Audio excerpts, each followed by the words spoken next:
Hello students, कैसे हो।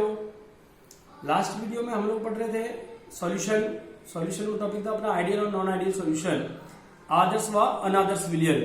ठीक है, जिसके बारे में थोड़ा सा डिटेल में आपको लेके दे चुका था, लेकिन आज हम लोग और ज्यादा डिटेल्स में आइडियल और नॉन आइडियल सॉल्यूशंस के बारे में जानेंगे। ठीक है, आइए देखिए आदर्श व अनादर्श विलयन। ठीक है, आइडियल और नॉन आइडियल सॉल्यूशन मैंने बताया था ऐसे सॉल्यूशन जो प्रत्येक ताप व सांद्रता पर राउल के नियम का पालन करते हैं वो कहलाते हैं आपके आदर्श विलयन। ठीक है, solutions which follow Raoult's law at every temperature and concentration known as ideal solution. तो जैसे दो घटक आपने मिलाए हैं ए और बी, तो ऐसी कंडीशन में उन दोनों के जो पार्शियल प्रेशर होंगे वो उनके मोल फ्रैक्शन क्या आने चाहिए, समानुपाती। तो अगर वो राउल्स लॉ को फॉलो कर रहे हैं तो उनके लिए पी ए इक्वल टू आएगा P not A into X A, इसी प्रकार पी बी इक्वल टू आएगा P not B X B. तो वो होंगे आपके आइडियल सॉल्यूशन। इस प्रकार के सॉल्यूशंस को जब बनाते हैं तो उस दौरान ना तो एनर्जी रिलीज होती है ना एब्जॉर्ब होती है। तो ऐसी कंडीशन में एंथैल्पी ऑफ सॉल्यूशन जो होगी वो आएगी आपके जीरो। ठीक है, ना तो प्रक्रम ऊष्माक्षेपी होगा ना ही प्रक्रम ऊष्माशोषी होगा। इसी प्रकार सॉल्यूशन का जो टोटल वॉल्यूम है वो विलेय और विलायक के मिलाए गए आयतन के योग के क्या आएगा, इक्वल आएगा। अर्थात आयतन में होने वाला परिवर्तन भी क्या रहेगा, शून्य रहेगा। इसी प्रकार आइडियल सॉल्यूशंस में विलेय और विलायक अणुओं के मध्य जो अन्योन्य क्रियाएं होंगी, जो इंटरेक्शंस होंगे वो तुलनात्मक रूप से इक्वल होंगे विलेय और विलायक मॉलिक्यूल्स के बीच में। नॉर्मली ऐसे कंपाउंड्स जिनकी फिजिकल प्रॉपर्टीज सेम होती हैं उनके द्वारा इस प्रकार के सॉल्यूशंस बनाए जाते हैं। जैसे एन हेक्सेन और एन हेप्टेन आप यूज कर सकते हैं, क्लोरोबेंजीन ब्रोमोबेंजीन आप ले सकते हैं, बेंजीन प्लस टोलुइन ले सकते हैं, मेथेनॉल प्लस एथेनॉल का सॉल्यूशन ले सकते हैं। तो इस प्रकार के जो सॉल्यूशंस होंगे वो आपके आइडियल सॉल्यूशंस की कैटेगरी में आएंगे। जबकि इसके अपोजिट आप जाएं नॉन आइडियल सॉल्यूशन, तो नॉन आइडियल सॉल्यूशंस ऐसे सॉल्यूशंस जो सभी कंसंट्रेशन और टेम्परेचर पर राउल्स लॉ को फॉलो नहीं कर पाते हैं, राउल के नियम का पालन नहीं कर पाते हैं, वो आपके अनादर्श विलयन होंगे। इस प्रकार के सॉल्यूशंस के लिए जो पार्शियल प्रेशर है, जो आंशिक दाब है, वो राउल के नियम द्वारा ज्ञात किए गए आंशिक दाब के इक्वल नहीं आएगा। तो P A is not equal to P not A X A. इसी प्रकार P B is not equal to P not B X B. और इस प्रकार के सॉल्यूशंस को जब आप बनाएंगे तो या तो एनर्जी रिलीज होगी या एब्जॉर्ब होगी। It means delta H is not equal to zero, अर्थात विलयन की जो एंथैल्पी है वो जीरो नहीं आएगी। इसी प्रकार जो टोटल वॉल्यूम आएगा वो टोटल वॉल्यूम विलेय और विलायक के मिलाए गए आयतनों के योग से या तो थोड़ा अधिक आएगा या कम आएगा। It means delta V is not equal to zero. इसी प्रकार जो अट्रैक्शन फोर्स है विलेय और विलायक के अणुओं के मध्य जो अन्योन्य क्रियाएं होंगी वो विलेय और विलायक के कंपेरिजन में क्या आएंगी, थोड़ी डिफरेंट आएंगी, इक्वल नहीं रहेंगी। ठीक है, वो कहलाएंगे आपके non ideal solution. Non ideal solutions को हम लोग दो पार्ट्स में और डिवाइड कर सकते हैं। ठीक है, इन दोनों पार्ट्स के जो एग्जांपल होंगे उन्हें आप नॉन आइडियल सॉल्यूशन में लिख सकते हैं। तो नॉन आइडियल सॉल्यूशन अनादर्श विलयन को दो पार्ट्स में डिवाइड किया जाता है। एक वे विलयन जो राउल के नियम से धनात्मक विचलन रिप्रेजेंट करते हैं, पॉजिटिव डेविएशन रिप्रेजेंट करते हैं। इसी प्रकार दूसरे टाइप के जो सॉल्यूशन होते हैं वो नेगेटिव डेविएशन अर्थात ऋणात्मक विचलन प्रदर्शित करने वाले विलयन। पहले हम बात करते हैं धनात्मक विचलन वाले विलयनों की। ठीक है, तो इस प्रकार के जो सॉल्यूशंस होंगे उनके लिए अवयवों के जो आंशिक दाब आएंगे वो राउल के नियम द्वारा ज्ञात किए गए आंशिक दाब से क्या आते हैं, अधिक आते हैं। इट मींस विलयन का जो टोटल प्रेशर आएगा, जो टोटल वाष्प दाब आएगा वो राउल के नियम द्वारा ज्ञात किए गए वाष्प दाब से क्या प्राप्त होता है, अधिक प्राप्त होता है। इसी प्रकार इस प्रकार के सॉल्यूशंस के लिए जो डेल्टा एच आएगा वो जीरो से अधिक आएगा। It means delta H equal to positive. तो डेल्टा एच का जो मान है वो धनात्मक आएगा, अर्थात जो प्रक्रम है वो आपका ऊष्माशोषी, ठीक है, एंडोथर्मिक प्रोसेस होगा। इसी प्रकार इस प्रकार के सॉल्यूशंस के लिए डेल्टा वी जीरो से अधिक आएगा। It means delta V equal to क्या रहेगा, पॉजिटिव होगा। इसका मतलब है विलयन का कुल आयतन विलेय और विलायक के मिलाए गए आयतनों की तुलना में क्या आएगा, अधिक आएगा। इस प्रकार के सॉल्यूशंस में विलेय और विलायक अणुओं के मध्य जो इंटरेक्शंस हैं वो कंपेरेटिवली कम होते हैं किसके, विलेय और विलायक।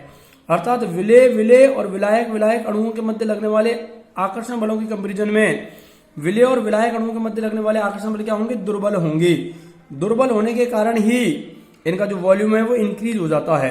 ठीक है, इस प्रकार के सॉल्यूशंस के एग्जांपल में आप देख सकते हैं एथेनॉल प्लस वाटर हो सकता है, मेथेनॉल प्लस वाटर का यूज भी आप कर सकते हैं, एल्कोहल प्लस एसीटोन हो सकता है, कार्बन डाइसल्फाइड प्लस एसीटोन आप में इसमें इस्तेमाल कर सकते हैं। ठीक है, सेकंड प्रकार का सॉल्यूशन होता है आपका नेगेटिव डेविएशन वाले वे विलयन जो राउल के नियम से ऋणात्मक विचलन प्रदर्शित करते हैं। इस प्रकार के विलयनों के लिए ज्ञात किया गया वाष्प दाब राउल के नियम द्वारा ज्ञात किए गए वाष्प दाब से क्या आता है, कम आता है। जैसे यहां अगर देखें हम लोग ए का जो पार्शियल प्रेशर है वो राउल के नियम द्वारा ज्ञात किए गए पार्शियल प्रेशर के कंपेरिजन में क्या आ रहा है, कम।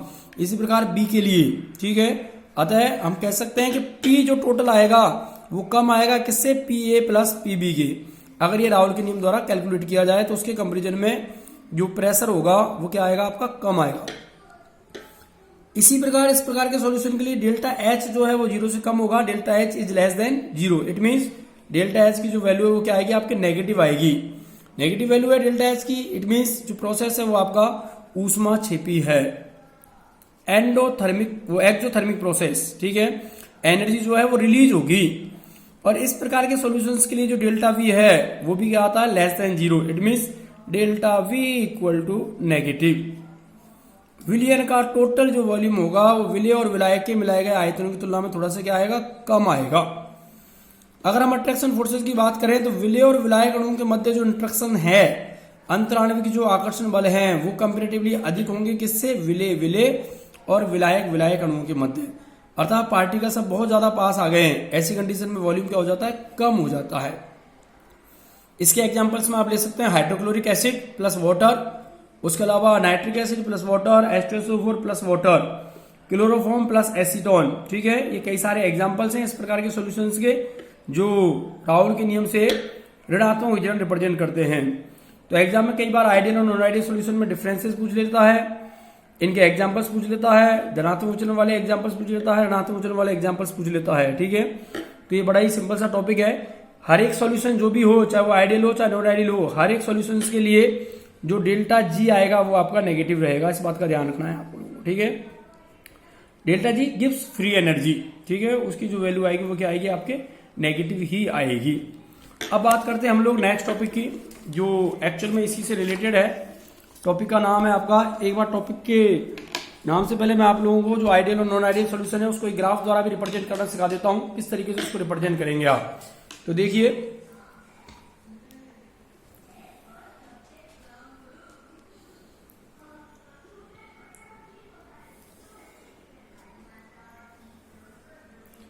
यहां हम लोग लेते हैं वाष्प दाब, वेपर प्रेशर, ठीक है। इधर हम लोग लेते हैं मोल अंश, mole fraction, XA equal to 1 और XB इजिकल टू 0। इधर हो जाएगा XA equal to 0, XB equal to 1। यहां A प्योर स्टेट में है शुद्ध अवस्था में, यहां B प्योर स्टेट में है शुद्ध अवस्था में, ठीक है।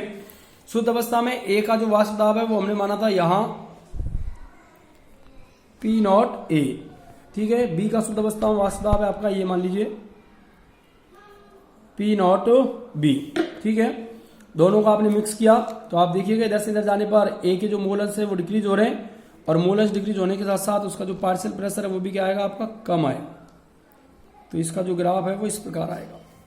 इसी प्रकार B के लिए हो जाएगा आपका जो मोलस है उसके घटने के साथ साथ इसका जो पार्शियल प्रेशर है वो भी क्या होगा, डिक्रीज होगा। इन दोनों को मिलाने वाली जो लाइन है वो विलयन के टोटल प्रेशर को क्या करेगी, रिप्रेजेंट करेगी। तो ये तो हो गया आपका PA is equal to P0A XA और ये हो गया आपका PB is equal to P0B XB और ये आएगा आपका P टोटल जो इक्वल होगा PA प्लस PB के लिए। तो ये जो है ग्राफ वो है आइडियल सॉल्यूशन के लिए, ठीक है। आइडियल सॉल्यूशन के लिए पहले भी हम लोगों ने ग्राफ बनाया था तो वो इसी प्रकार से ग्राफ बनता है। अब देखिएगा अगर लिया गया विलयन राउल के नियम से धनात्मक विचलन रिप्रेजेंट कर रहा है तो धनात्मक विचलन में आपको याद होगा PA इज ग्रेटर देन आ रहा था P0A XA, P0A into XA के गुणनफल से ज्यादा वैल्यू आ रही थी। तो ऐसी स्थिति में जो ग्राफ है वो इस प्रकार से ऊपर जाएगा ऐसे, ठीक है। इसी प्रकार B के लिए अगर आप देखें तो B का जो पार्शियल प्रेशर है वो भी अधिक है किससे, P0B XB से। तो उसके लिए जो ग्राफ आएगा वो इस प्रकार आएगा। इसी प्रकार जो टोटल प्रेशर है वो राउल के नियम द्वारा ज्ञात किए गए प्रेशर से क्या आता है, अधिक आता है। तो ये जो रेड लाइन से मैंने रिप्रेजेंट किया है वो रिप्रेजेंट कर रहा है किसको, धनात्मक विचलन को, ठीक है। ये धनात्मक विचलन को रिप्रेजेंट कर रहा है आदर्श व्यवहार से। इसी प्रकार अगर मान लीजिए नेगेटिव डेविएशन है, ऋणात्मक है, तो मैंने बताया था ऋणात्मक विचलन में पी ए की जो वैल्यू है वो लेस देन आती है पी नॉट ए और एक्स ए से। तब ऐसी स्थिति में ये जो ग्राफ है वो इसके नीचे आएगा। डॉट डॉट से मैं रिप्रेजेंट कर रहा हूं इस प्रकार से। ऐसे ही बी के लिए इसके नीचे आएगा। आप इंडिविजुअली भी ग्राफ बना सकते हैं अलग अलग, धनात्मक के लिए और ऋणात्मक के लिए। और ऐसे ही ये जो है टोटल जो प्रेशर है वो राहुल के नियम द्वारा कैलकुलेट किए गए प्रेशर से क्या आएगा, कम आएगा। तो यहां जो डॉट डॉट से मैंने रिप्रेजेंट किया है वो आपके ऋणात्मक जो विचलन है उसको रिप्रेजेंट कर रहा है। तो एग्जाम में जिस प्रकार से आपसे ग्राफ बनवाए आप बना सकते हैं। धनात्मक विचलन वाला रिप्रेजेंट कीजिए, ऋणात्मक विचलन वाला रिप्रेजेंट कीजिए, इजीली आप इन्हें रिप्रेजेंट कर सकते हैं। ठीक है, तो ये आइडियल और नॉन आइडियल सॉल्यूशन में पॉजिटिव नेगेटिव डेविएशन को रिप्रेजेंट करने वाला एक ग्राफ था। अपना नेक्स्ट टॉपिक है स्थिर क्वाथी मिश्रण, एजियोट्रोपिक सॉल्यूशन। ठीक है, स्थिर क्वाथी मिश्रण एजियोट्रोपिक सॉल्यूशन। देखिएगा कि मान लीजिए दो लिक्विड है आपके, एक लिक्विड ए है, एक लिक्विड आपका बी है। इस लिक्विड ए का जो क्वथनांक है, जो बॉइलिंग पॉइंट है बीपी, वो है आपका T1, और जो लिक्विड बी है उसका जो क्वथनांक है वो है आपका T2। ठीक है, इसका जो बॉइलिंग पॉइंट है वो आपका T2 है। ठीक है, क्वथनांक, वैसे क्वथनांक को अगर परिभाषित करना चाहें तो किसी भी द्रव का क्वथनांक वह ताप होता है जिस पर उसका वाष्प दाब वायुमंडलीय दाब के क्या हो जाता है, इक्वल हो जाता है। ठीक है, किसी भी द्रव के लिए क्वथनांक एक पर्टिकुलर टेम्परेचर है, एक ताप है जिस पर उसका जो वेपर प्रेशर होगा वो वायुमंडलीय दाब के क्या हो जाता है, इक्वल, वो उसका क्वथनांक कहलाता है। जैसे जल, शुद्ध जल का जो क्वथनांक है वो आपका 100 डिग्री सेंटीग्रेड है। इट मीन्स 100 डिग्री सेंटीग्रेड पर जल का जो वाष्प दाब है वो वायुमंडलीय दाब के क्या हो जाता है, इक्वल हो जाता है। अगर आप जल को मान लीजिए पहाड़ी पर ले जाएं, ऊंचाई पर ले जाएं जहां वायु दाब कम होता है, तो ऐसी स्थिति में उसके क्वथनांक में क्या आती है, कमी आती है। ठीक है, यहां हम बात कर रहे हैं पहले स्थिर क्वाथी मिश्रण की। तो मान लीजिए आपने कोई लिक्विड लिया हुआ है ए जिसका क्वथनांक बॉइलिंग पॉइंट है T1, लिक्विड बी है जिसका क्वथनांक है T2। ठीक है, हम ये मान के चल रहे हैं कि T1 जो है वो अधिक है किससे, T2 से। इसका मतलब द्रव ए का जो क्वथनांक है वो द्रव बी के क्वथनांक से क्या है, अधिक है थोड़ा सा। अब मान लीजिए आपने इन दोनों को मिक्स किया, liquid A plus liquid B, दोनों को मिक्स करके आपने क्या बनाया, एक सॉल्यूशन बनाया। अगर इस सॉल्यूशन में उपस्थित दोनों घटक, दोनों जो अवयव हैं, दोनों जो कंपोनेंट हैं, वो एक ही टेम्परेचर T पर आश्रित मतलब डिस्टिलेट या क्वाथित होते हैं। इट मीन्स अब इस सॉल्यूशन में इन दोनों लिक्विड का जो क्वथनांक है वो क्या है, T है, स्थिर क्वथनांक हो गया। तो ऐसा जो मिश्रण होगा वो कहलाएगा आपका स्थिर क्वाथी मिश्रण। ठीक है, ऐसा मिश्रण जिसमें उपस्थित जो अवयव हैं वो एक स्थिर ताप पर क्या होते हैं, क्वथित होते हैं, वो कहलाता है स्थिर क्वाथी मिश्रण। ठीक है, स्थिर क्वाथी मिश्रण। ऐसे मिश्रण में द्रव अवस्था और वाष्प अवस्था दोनों में ही विलयन का जो संगठन है वो एक समान रहता है। इट मीन्स विलयन अवस्था में लिक्विड ए और बी के जो मोल अंश होंगे वही इनके वाष्प में बदलने के पश्चात वाष्प अवस्था में भी रहेंगे। ठीक है, तो ऐसा मिश्रण जो बिना संगठन परिवर्तित किए एक समान ताप पर आश्रित होता है वो कहलाता है आपका स्थिर क्वाथी मिश्रण। ठीक है, इस मिश्रण में जितने भी अवयव प्रेजेंट हैं वो सभी एक ही ताप पर क्या होंगे, क्वथित होंगे। जैसा कि मैंने बताया इसका जो बॉइलिंग पॉइंट है वो T1 है, इसका बॉइलिंग पॉइंट जो है वो T2 है, लेकिन दोनों ही लिक्विड मिश्रण में अर्थात सॉल्यूशन फॉर्म में जब दोनों को मिक्स किया जाता है तो एक पर्टिकुलर टेम्परेचर T पर आश्रित हो रहे हैं। तो ऐसा सॉल्यूशन कहलाता है आपका स्थिर क्वाथी मिश्रण। ठीक है, इसको कहेंगे स्थिर क्वाथी मिश्रण। इन स्थिर क्वाथी मिश्रण में जो अवयव हैं जो पर्टिकुलर टेम्परेचर पर आश्रित हो रहे हैं, इन दोनों को आप प्रभाजी आसुन द्वारा पृथक नहीं कर सकते हैं। ठीक है, जो फ्रैक्शनल डिस्टिलेशन वाला मेथड होता है जिसके लिए रिक्वायरमेंट रहती है कि मिश्रण में उपस्थित जो अवयव हैं उनके क्वथनांक में थोड़ा बहुत अंतर होना चाहिए।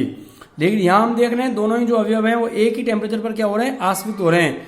तो ऐसी स्थिति में ऐसे मिश्रण में उपस्थित जो अवयव हैं उन्हें प्रभाजी आसुन द्वारा पृथक नहीं किया जा सकता है। अब बात करें स्थिर क्वाथी मिश्रण आपके दो टाइप के होंगे। पहला न्यूनतम क्वथनांकी, न्यूनतम क्वथनांकी कह लो या अधिकतम वाष्प दाबी भी आप बोल सकते हैं। ठीक है, न्यूनतम क्वथनांकी या अधिकतम वाष्प दाबी। यदि मिश्रण में उपस्थित जो अवयव हैं उनका जो एक समान क्वथनांक आ रहा था T, वो मिलाए गए अवयवों में न्यूनतम क्वथनांक वाले से भी कम आए तो ऐसा विलयन कहलाता है न्यूनतम क्वथनांकी स्थिर क्वाथी मिश्रण। ठीक है, न्यूनतम क्वथनांकी स्थिर क्वाथी मिश्रण कहलाएगा। इसका मतलब है विलयन का जो क्वथनांक है वो मिलाए गए अवयवों में से न्यूनतम क्वथनांक से भी कम होना चाहिए, वो कहलाएगा आपका न्यूनतम क्वथनांकी मिश्रण। राउल के नियम से जो धनात्मक विचलन रिप्रेजेंट करते हैं वो इस प्रकार के सॉल्यूशंस के क्या होंगे, आपके एग्जाम्पल होंगे। ठीक है, जैसे आप ले सकते हैं 95% एथेनॉल सॉल्यूशन। इट मीन्स इसमें 95% तो एथेनॉल और 5% क्या होगा, वाटर। इन दोनों का जो मिक्सचर आएगा वो आपका कहलाएगा न्यूनतम क्वथनांकी। ठीक है, क्या कहलाएगा आपका न्यूनतम क्वथनांकी। राउल के नियम से धनात्मक विचलन प्रदर्शित करने वाला कोई भी सॉल्यूशन इसका एग्जाम्पल हो सकता है। सेकेंड प्रकार का जो होगा वो है आपका अधिकतम क्वथनांकी। अधिकतम क्वथनांकी कह लो या न्यूनतम वाष्प दाबी भी आप उसको बोल सकते हैं। ठीक है, ऐसा स्थिर क्वाथी मिश्रण जिसमें मिश्रण का जो क्वथनांक है वो मिलाए गए अवयवों के उच्चतम क्वथनांक वाले से भी क्या होता है, अधिक होता है। हमने जो अवयव मिलाए थे उनमें से अवयव ए का जो क्वथनांक था T1 वो अधिक था, लेकिन मिश्रण का जो क्वथनांक है T वो उस मिलाए गए अधिकतम क्वथनांक वाले अवयव से भी क्या आएगा, अधिक आएगा, वो कहलाएगा आपका अधिकतम क्वथनांकी। इस प्रकार के एग्जाम्पल्स में आप राउल के नियम से जो ऋणात्मक विचलन रिप्रेजेंट करने वाले जो विलयन है उन्हें आप लिख सकते हैं। राउल के नियम से ऋणात्मक विचलन जो रिप्रेजेंट करते हैं ऐसे सॉल्यूशंस इसके एग्जाम्पल होंगे, जैसे 63% HNO3 सॉल्यूशन। ठीक है, 63% HNO3, बाकी का इसमें वाटर इन्वॉल्व होगा। तो इन दोनों का जो मिश्रण होगा उसे आप फ्रैक्शनल डिस्टिलेशन प्रवाही आसवन द्वारा पृथक नहीं कर सकते हैं क्योंकि वो एक स्थिर क्वाथी मिश्रण होगा। ठीक है, तो आज हम लोगों ने पढ़ा आइडियल नॉन आइडियल सॉल्यूशन और स्थिर क्वाथी मिश्रण के बारे में। नेक्स्ट लेक्चर में हम लोग क्वालिटेटिव प्रॉपर्टीज के बारे में जानेंगे और सबसे लास्ट में हम लोग जानेंगे सॉल्यूशन के एक इंपॉर्टेंट टॉपिक जिसमें सॉल्युबिलिटी और हेनरी लॉ के बारे में हम लोग डिस्कस करेंगे। ठीक है, थैंक यू।